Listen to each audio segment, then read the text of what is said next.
Story of Cobra Effect. Legend has it that back when India was under British colonial rule, the government in Delhi was very concerned about the large number of venomous cobras in the city. To solve this problem, they offered a bounty, a cash reward, for every dead cobra brought to them. Seems like a smart idea, right?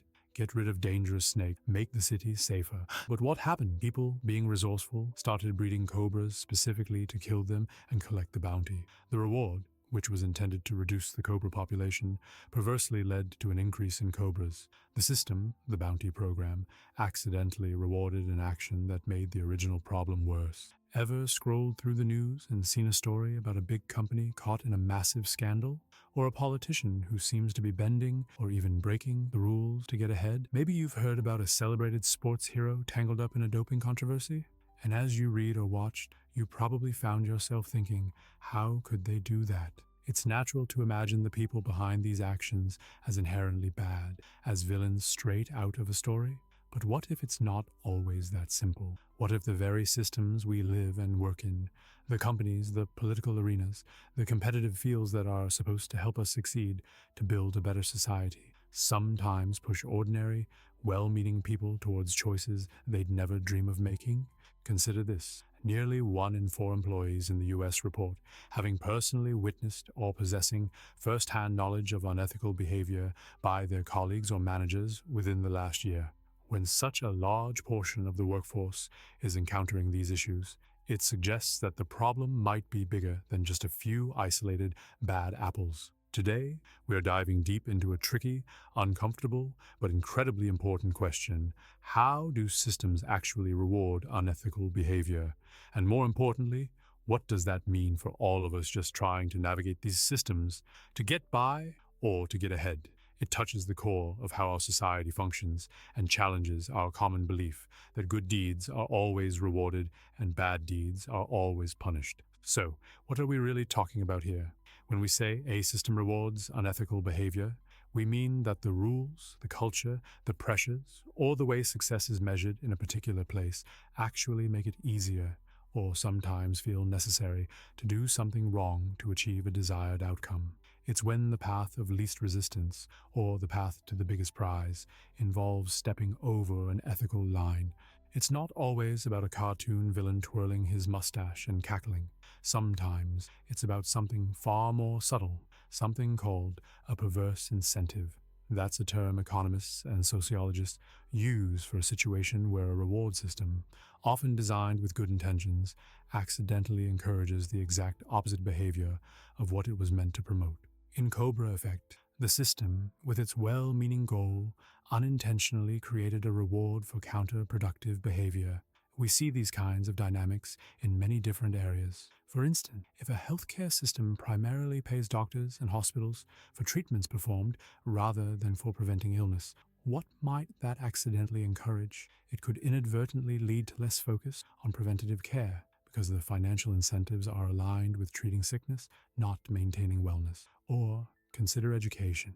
If teachers are rewarded solely based on their students' standardized test scores, some might feel an intense pressure to teach to the test. These examples demonstrate how a narrow focus on easily measurable outcomes can go wrong. The systems in these cases define success through metrics like number of dead cobras, number of medical treatments, or high test scores. While these metrics seem related to the desired goals, they are imperfect proxies. When such a measure becomes the primary target, it often ceases to be a good measure of the actual desired outcome, a concept known as Goodhart's Law. People then find ways to achieve the metric, even if it means undermining the original intent. So, when we talk about systems rewarding unethical behavior, it's often not about a few inherently corrupt individuals, the bad apples, so to speak. Sometimes the barrel itself, the system with its rules, pressures, and rewards, is designed in such a way that it makes it easy for good apples to get bruised, or for the truly rotten ones to float to the top. This highlights a common tendency to overemphasize individual character flaws while underestimating the powerful influence of the situation or the system. If we only focus on blaming the bad apples, we might miss the opportunity to fix the bad barrel that's causing the problem in the first place, allowing similar issues to arise again and again. One of the most powerful and sometimes most unsettling ways that systems influence our behavior is through the power of authority. But what happens when an authority figure asks us to do something that feels wrong, something that clashes with our own moral compass? Back in the early 1960s, a psychologist at Yale University named Stanley Milgram conducted a series of experiments that became famous and quite controversial for what they revealed about human obedience. He was deeply interested in understanding how far ordinary people would go in obeying an instruction if it involved inflicting harm on another person. This was partly inspired by a desire to understand how seemingly ordinary German citizens could have participated in the atrocities of the Holocaust. Participants in his study were told they were taking part in an experiment about the effects of punishment on learning. They were assigned the role of teacher, while another person, actor, was assigned the role of learner. The teacher was instructed by an experimenter, a man in a white lab coat who projected an air of authority, to administer an electric shock to the learner every time the learner made a mistake on a word pair memorization task. The shock started at a relatively mild 15 volts, but the teacher was instructed to increase the voltage by 15 volts with each subsequent error, all the way up to a terrifying 450 volts, which was clearly labeled on the shock generator as danger severe shock. Now, it's crucial to understand that the learner wasn't actually receiving any shocks. He was an actor following a script. If the teacher showed hesitation or expressed a desire to stop, the experimenter, who was present in the room with them, would use a sequence of standardized verbal prods delivered in a calm, authoritative tone. Please continue, or the experiment requires that you continue, then it is absolutely essential that you continue, and finally, you have no other choice. You must go on. Cute. So what happened? Before conducting the experiment, Milgram surveyed various groups, including psychiatrists, college students, and middle-class adults, asking them to predict what percentage of people would administer the full 450-volt shock. The overwhelming consensus was that only a tiny fraction, perhaps 1 to 2%, the so-called sadistic fringe, would go all the way. The actual results were astonishing and deeply disturbing. While many participants showed clear signs of extreme stress and conflict, sweating, trembling, stuttering, arguing with the experimenter, a staggering 65%, nearly 2/3 of these ordinary people, obeyed the experimenter's orders and administered the maximum 450-volt shock. Experiment powerfully demonstrated that ordinary individuals are surprisingly likely to obey commands from an authority figure, even when those commands conflict with their personal conscience and moral beliefs. These participants weren't inherently sadistic. They were everyday people from diverse backgrounds. In this state, individuals see themselves not as autonomous actors responsible for their actions, but as agents carrying out the wishes of an authority figure. Think about this in real-world scenarios. A junior employee at a large corporation is told by their manager to slightly alter some financial figures. It's just to meet our quarterly target, the manager might say. Everyone does it, don't worry about it. It's important for the team. Or consider a soldier in a war who is ordered to carry out an action that deeply troubles their conscience. The pressure to obey, to conform to the authority within that system can be immense. The system itself, by establishing strong, often unquestioned lines of authority, can effectively co-opt an individual's moral compass. Have you ever been in a situation where someone clearly needed help, but you noticed that no one else was stepping forward, and so you hesitated too? This common experience is related to what social psychologists call the bystander effect. Pioneering research by John Darley and Bib Latane in the late 1960s revealed a surprising pattern. The more people who witness an emergency, the less likely any single individual is to offer assistance. For example, in one of their classic experiments, when participants thought they were the only witness to someone having a seizure, 85% of them went to get help. But if they believed there was just one other person present, that number dropped to 62%, and if they thought there were 4 other bystanders, only 31% took action. A key reason is diffusion of responsibility. When responsibility is spread out among many people, each individual feels less personal obligation to act. We might think, someone else will surely call for help, or if it was really serious, someone else would be doing something by now. This diffusion makes us feel less pressure to act and, consequently, less guilty if we do nothing. This diffusion of responsibility isn't limited to emergencies on the street.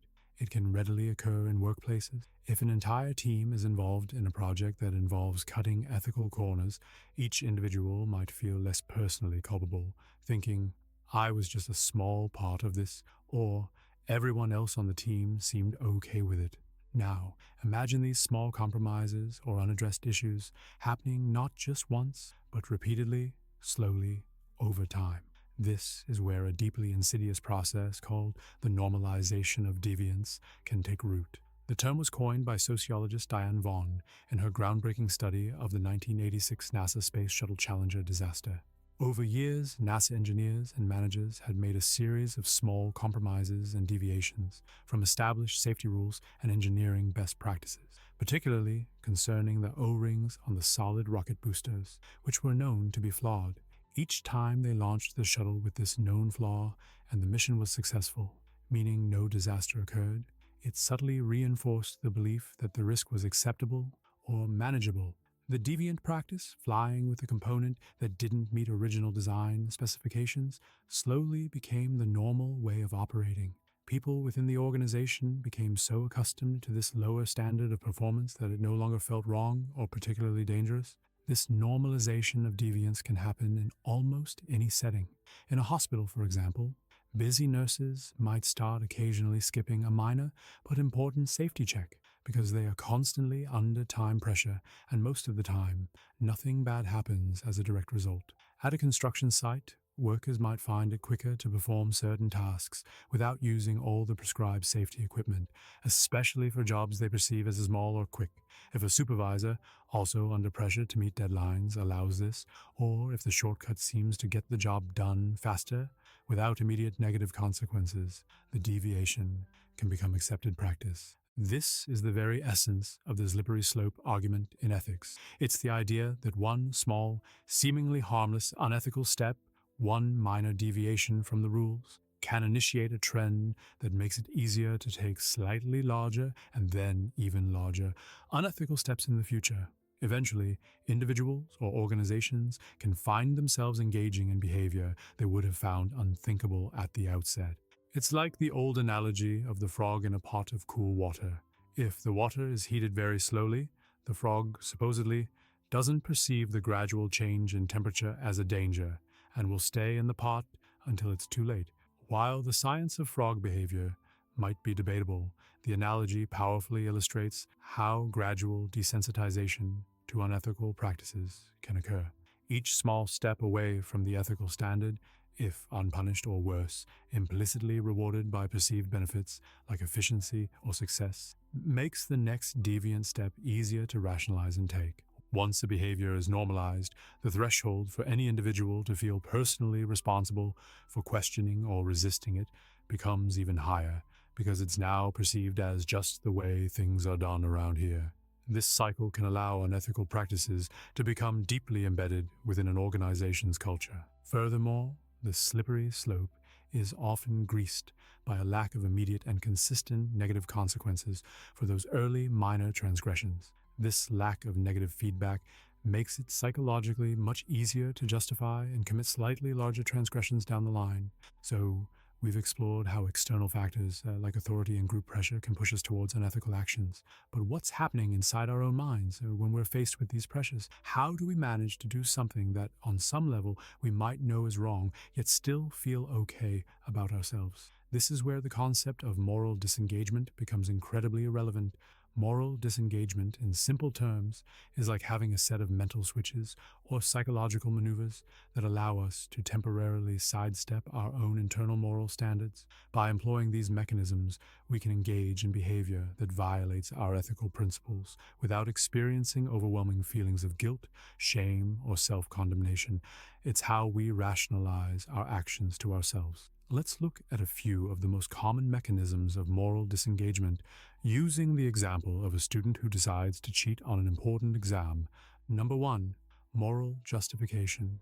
The student might tell themselves, I had to cheat. The teacher is completely unfair, the test was impossibly hard, and this grade is crucial for me to get into a good college, which is essential for my future. In the long run, this is for a greater good. My success. Here, the unethical act of cheating is reframed as serving a socially worthy or moral purpose, like securing a better future. Number 2, euphemistic labeling. Instead of thinking I am cheating, the student might use softer, more sanitized language. They might call it sharing answers, collaborating, or just getting a little help from a friend. Using these less harsh words makes the behavior sound more benign and acceptable. Number 3, advantageous comparison. The student might think, okay, so I glanced at someone else's paper, but some kids in this class bought the entire exam paper from someone beforehand. What I did is practically nothing compared to that. By comparing their action to something they perceive as far worse, their own transgression seems trivial or even insignificant. Number 4, displacement of responsibility. The student could argue, it's not really my fault. The professor makes this class so incredibly competitive, and the pressure to get an A is insane. If you don't find some way to get ahead, you fall behind. The system made me do it. Here, they are attributing their actions to the pressures of the situation or the demands of an authority figure, the professor or the educational system, thereby minimizing their personal accountability. Number 5, dehumanization. While cheating on a test doesn't directly harm a person in the same way physical violence does, the student might depersonalize the entity being wronged. They might think, this isn't hurting any specific person, it's just their system. The school is a big institution. One grade doesn't really matter to them. It's a victimless act. By viewing the victim, the educational system, the principle of fair assessment, as impersonal or faceless, it becomes easier to justify the unethical act. These are just a few of the ways our minds can work to let us off the hook. These mental gymnastics aren't exclusive to individuals involved in major scandals or criminal activities. We all likely use milder forms of these disengagement strategies in our everyday lives to justify small lapses, maybe telling a white lie or slightly exaggerating an expense report. However, within a system that is already exerting pressure on people to act unethically, these moral disengagement tools become supercharged. The system itself can even teach or reinforce these disengagement strategies. If leaders within an organization consistently use euphemisms for questionable practices or publicly displace responsibility for failures, employees learn that these are acceptable ways to frame and deal with unethical behavior. Moral disengagement can thus become a cultural norm within a corrupt system, not just an isolated individual coping mechanism. Successfully using a disengagement tactic to justify a small unethical act can make it psychologically easier to use the same or similar tactics for a slightly larger transgression later. This repeated disengagement can gradually erode an individual's overall moral sensitivity. When combined with pressures from authority and the diffusion of responsibility found in group settings, moral disengagement becomes a particularly potent force, making it extremely difficult for individuals to resist systemic pressures toward unethical conduct. Businesses and corporations are often built around achieving specific targets and are driven by incentive systems. If you hit your sales numbers, you get a bonus. If you meet your production quota, you might get a promotion or simply keep your job. These systems can be powerful motivators for productivity and innovation. However, when the pressure becomes too intense, when goals are set unrealistically high, or when the only thing that seems to matter is hitting the numbers, these same systems can inadvertently create a recipe for widespread unethical behavior. A culture that prioritizes performance over ethics, where success is measured solely by metrics without regard for company values, can compel employees to bend or break rules. A stark example of this is the Wells Fargo account fraud scandal that came to light in 2016. For years, thousands of Wells Fargo employees were subjected to immense pressure to meet hyper-aggressive sales goals. A core part of their strategy was a mantra known as 8 is great, signifying that every customer should ideally have 8 Wells Fargo financial products. The pressure to achieve these cross-selling targets was relentless, with employees facing the threat of job loss if they failed to meet their quotas. What was the result? To survive in this high-pressure environment, thousands of employees resorted to unethical and illegal practices. They opened millions of unauthorized bank accounts and credit cards in customers' names, often without their knowledge or consent. They even engaged in practices like forging customer signatures, creating fake PINs to activate unauthorized debit cards, and moving money between accounts, a practice known internally as simulated funding, all to give the appearance of meeting those demanding sales targets. In this case, the system, characterized by unrealistic sales quotas and intense management pressure, directly and systematically rewarded unethical behavior. Opening fake accounts was the most direct way for employees to meet the metrics that determined their bonuses and job security.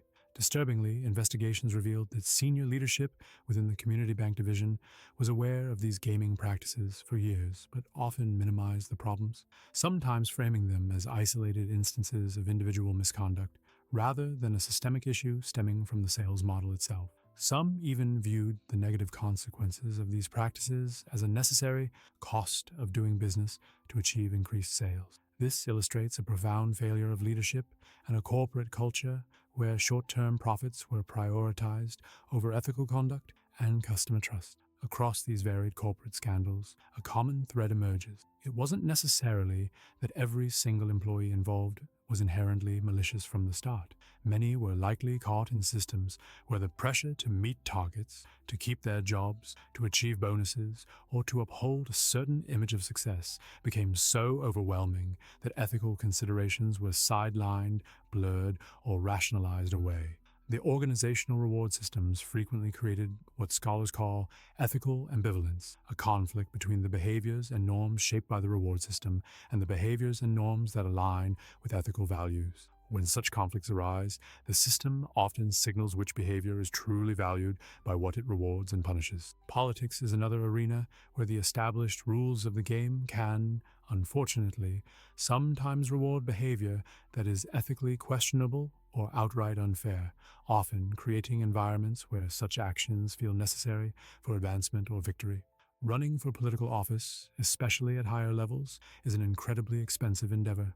Campaigns require vast sums of money for advertising, staffing, travel, and events. This financial reality creates a system where politicians and political parties may feel immense pressure to cater to wealthy donors, corporations, or special interest groups who can provide the necessary funding. While outright bribery, directly exchanging money for votes or specific policy outcomes, is illegal, the system can foster more subtle forms of influence. Large campaign contributions can grant donors privileged access to policymakers, a louder voice in policy debates, or an implicit expectation of favorable treatment.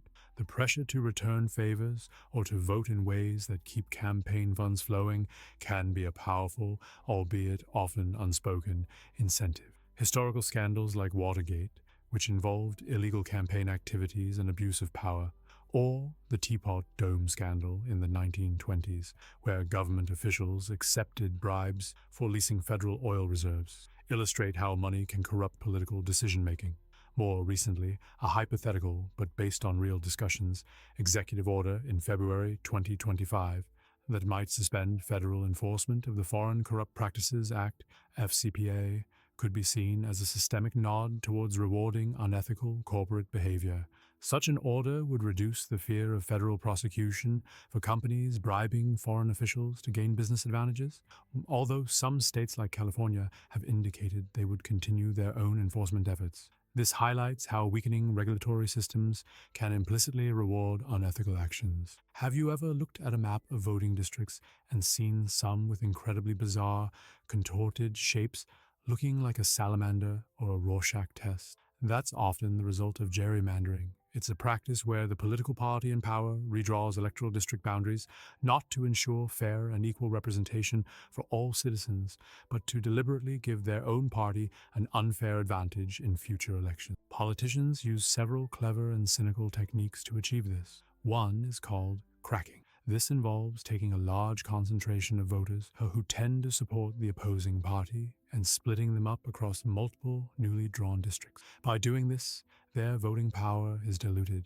making them a minority in each of those districts, thus reducing their chances of electing their preferred candidates. Another common tactic is packing. This is the opposite. It involves cramming as many of the opposing party's voters as possible into one or a very few districts. The opposition party will likely win these packed districts by a huge margin, but this means their voters have less influence in all the other surrounding districts, which the party in power can then win more easily.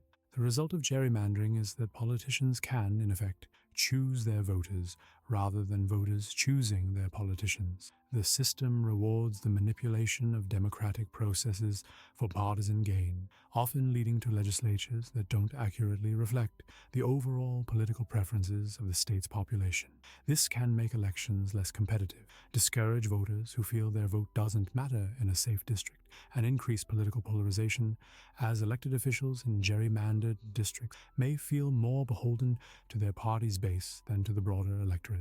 Beyond these, political campaigns can sometimes devolve into using what are often called dirty tricks. These can include whisper campaigns that spread false rumors and innuendo to damage an opponent's reputation, push polling, which disguises negative attacks as legitimate opinion polls, or tactics that unfairly hamper an opponent's ability to compete, like buying up all available political consultants to prevent them from working for the other side.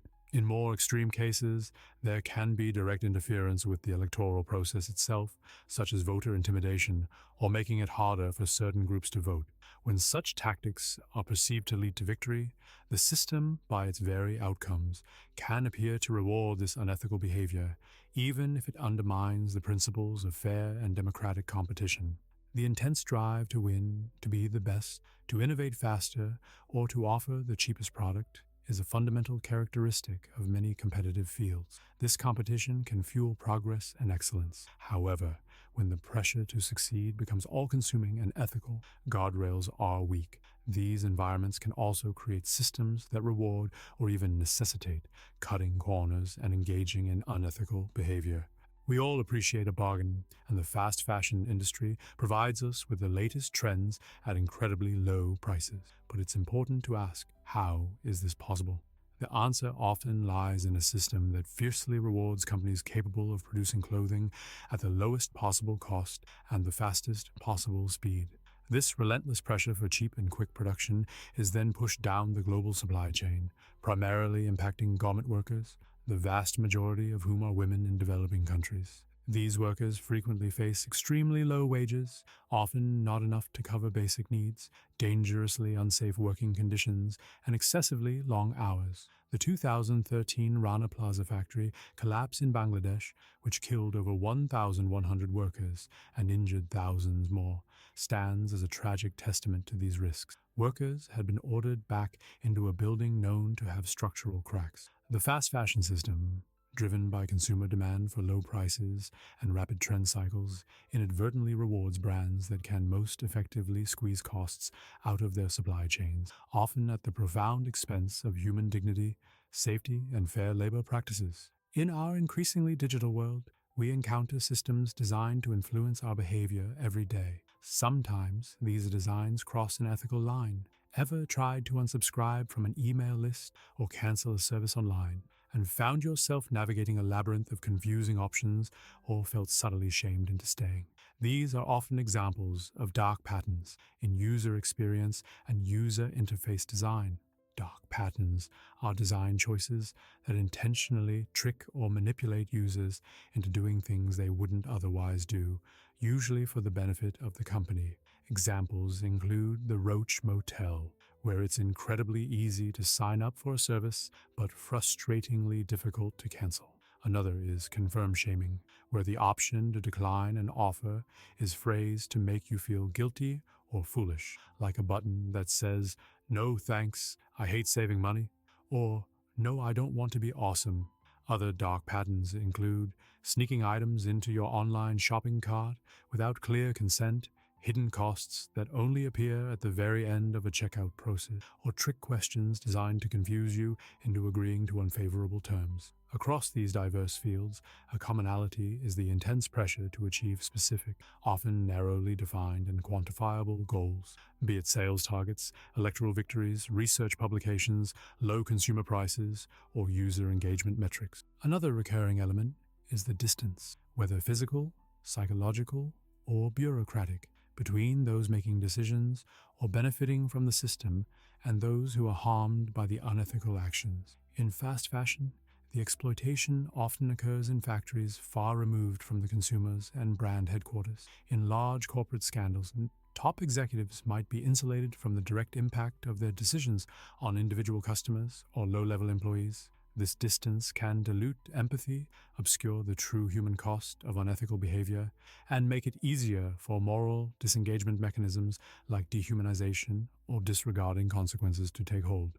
Ultimately, these examples highlight the critical role of ethical ambivalence. Reward systems frequently create a direct conflict between what is officially stated as an ethical value, customer first, fair play, academic integrity, and what is actually rewarded by the system, hitting aggressive sales targets, winning at all costs, publishing frequently.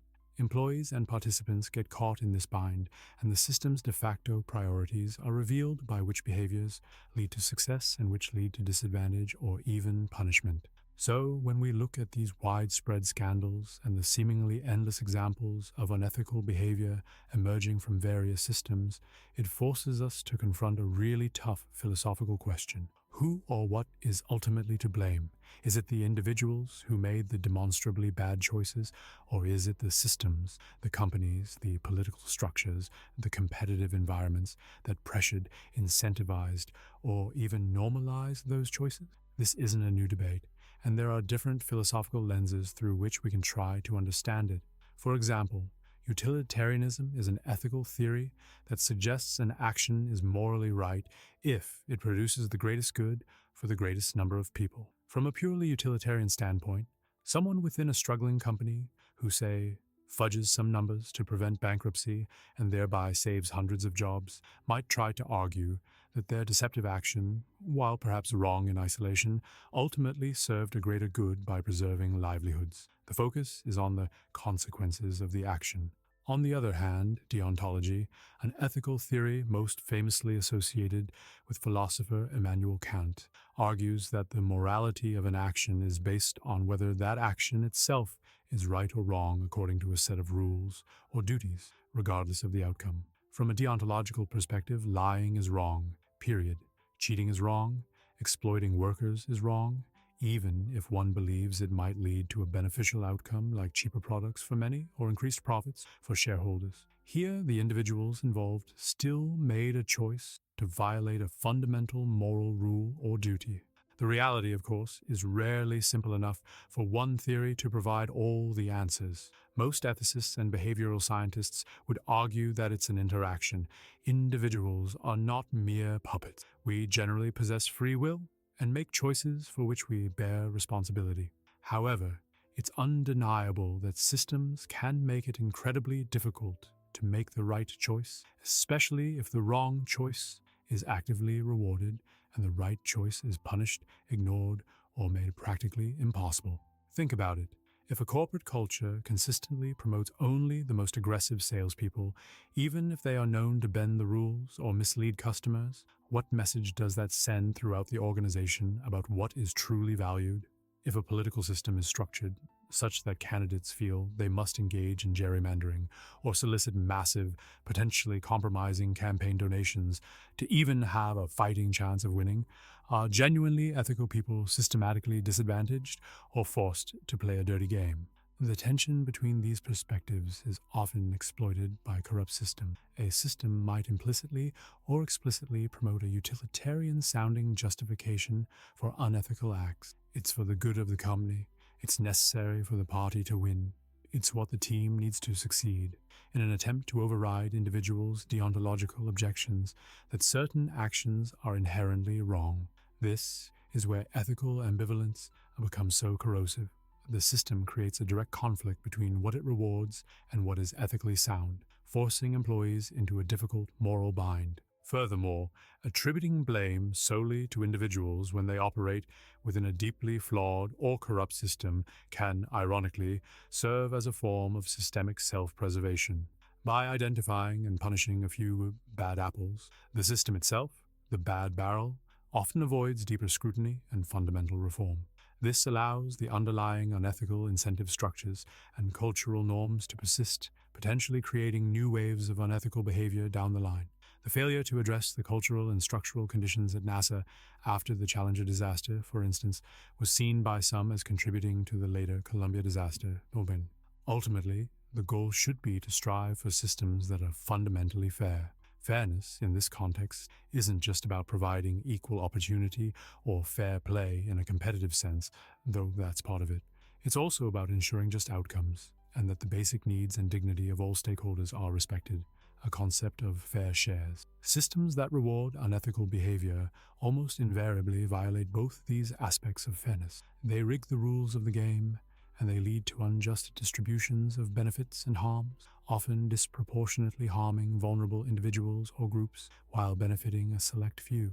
We need systems where doing the right thing is also the smart thing, the recognized thing, and ideally, the rewarded thing. A system where people aren't constantly forced to choose between their conscience and their career, their values, and their victory. Understanding these psychological traps, like obedience to authority, diffusion of responsibility, and moral disengagement, and recognizing how systemic pressures can exploit them, is the first, absolutely crucial step. It doesn't excuse unethical behavior or absolve individuals of their responsibility, but it helps us see the bigger picture. It helps us understand how easily good intentions can be derailed when the system itself is flawed, when the incentives point in the wrong direction.